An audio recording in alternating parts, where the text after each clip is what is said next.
Hello and welcome. This will be another hacking quiz. You guys seemed to love it last time, so let's continue. The game is, I show you a picture, you tell me how to hack it, and if you don't know, I will tell you. Let's get started. Number 1.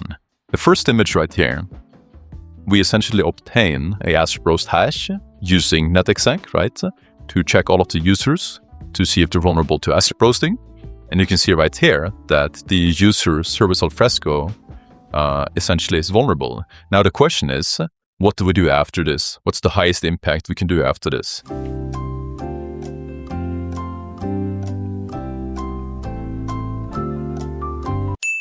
Now the answer is, we would essentially immediately want to crack the hash. So if that's what you're thinking, that's correct. And we would definitely like to check what type of access service alfresco has, right? Can we enumerate to, or can we access something like VNRAM protocol, right? 5985, I believe. Can we access something like RDP? Can we access something like SMB, maybe SMB shares? Can it query LDAP queries we couldn't do before? So these are essentially important questions. And also, can we do some specific certify attacks, right? Does this user have any specific access that we can see with Bloodhound? Okay. So basically, we managed to crack the hash, hopefully after this. And then we see all the access that this user can perform, right? So that's what I would do in this scenario. Let's continue. So what about this scenario? Does this seem vulnerable to you?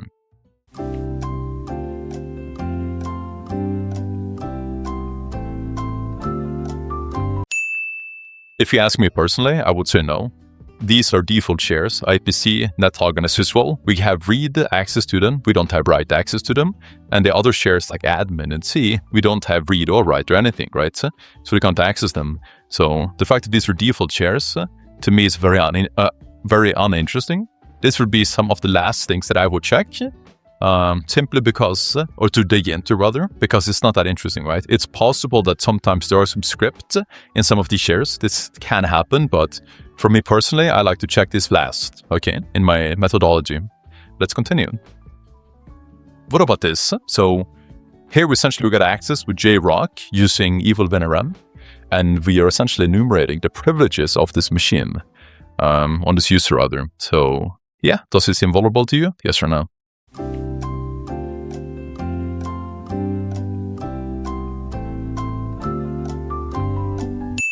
Now, for me personally, I wouldn't say this looks super interesting.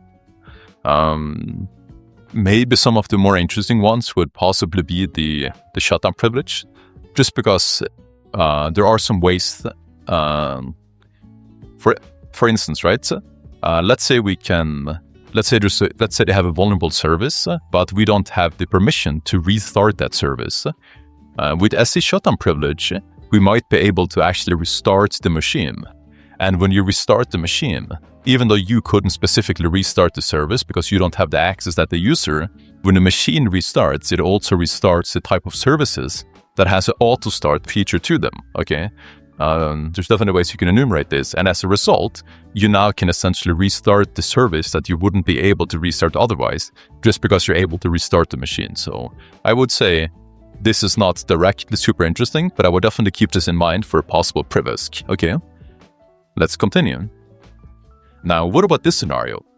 We're essentially checking the JRock group memberships. What do you think about this? Does this look vulnerable to you?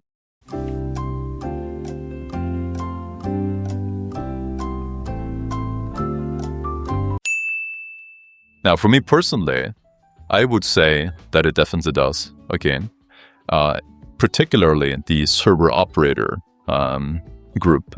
So if we go right here to my notes and we look up server operator, we can essentially find the server operator group right here. So this is definitely vulnerable. Again, you can check out essentially this one right here, or just Google it and you will find that it's very vulnerable.